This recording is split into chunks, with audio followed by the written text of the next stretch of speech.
ఉద్దేశాన్ని ప్రస్ఫుటంగా చెప్తుంది. ఏంటయ్యా అంటే ఏదైతే తాజాగా జరిగినటువంటి అలస్కాలో జరిగినటువంటి అమెరికా అధ్యక్షుడు రష్యా అధ్యక్షుల మీటింగ్కి ఎవరైతే వాళ్ళ విదేశాంగ మంత్రి రష్యన్ విదేశాంగ మంత్రి లావ్రోవ్ వచ్చేటటువంటి సందర్భంలో ఒక టీషర్ట్ వేసుకుని వచ్చాడు పైన. ఇది ఒక కోట్. ఏంటంటే యుఎస్ఎస్ఆర్ అని ఉంది, అంటే United states of Soviet Russia.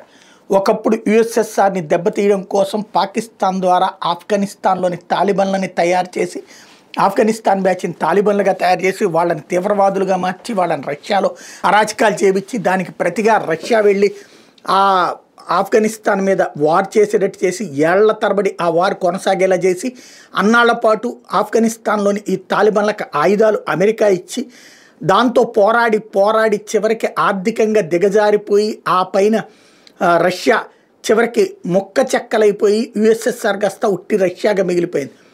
ఆనాటి యుఎస్ఎస్ఆర్లో కేజీబీ ఏజెంట్ అయినటువంటి పుతిన్ ఆ పరిస్థితి, అమెరికా ఆడిన నాటకం, అమెరికా ఆడిన గేమ్ తెలుసు కాబట్టి ఆ తర్వాత తను ప్రెసిడెంట్ అయ్యి అప్పటి నుంచి జాగ్రత్తగా ముందు వనరులన్నిటి సమకూర్చుకుని, సహజ వనరులు సమకూర్చుకుని ఆర్థికంగా స్థిరత్వం సంపాదించి నాటో యూరప్ దేశాల వ్యూహాలన్నింటినీ పసిగట్టి జాగ్రత్తగా తిరుగు అడుగులు వేస్తున్నాడు. మళ్ళీ యుఎస్ఎస్ఆర్ తెచ్చుకునే ప్రయత్నం చేస్తున్నాడు. అందులో భాగంగానే బెలూరస్ని కలుపుకున్నాడు. ఇప్పుడు అంటే బెలూరస్ పేరుకి ప్రత్యేక దేశంగా ఉన్న రష్యా చెప్పినట్టే ఉంటుంది. ఉక్రెయిన్ని అలాంటి పరిస్థితిలోకి తీసుకొస్తున్నాడు. మిగతా వాటిని కూడా తెచ్చుకునే ప్రయత్నం చేస్తున్నాడు అన్నది ఇక్కడ స్పష్టం.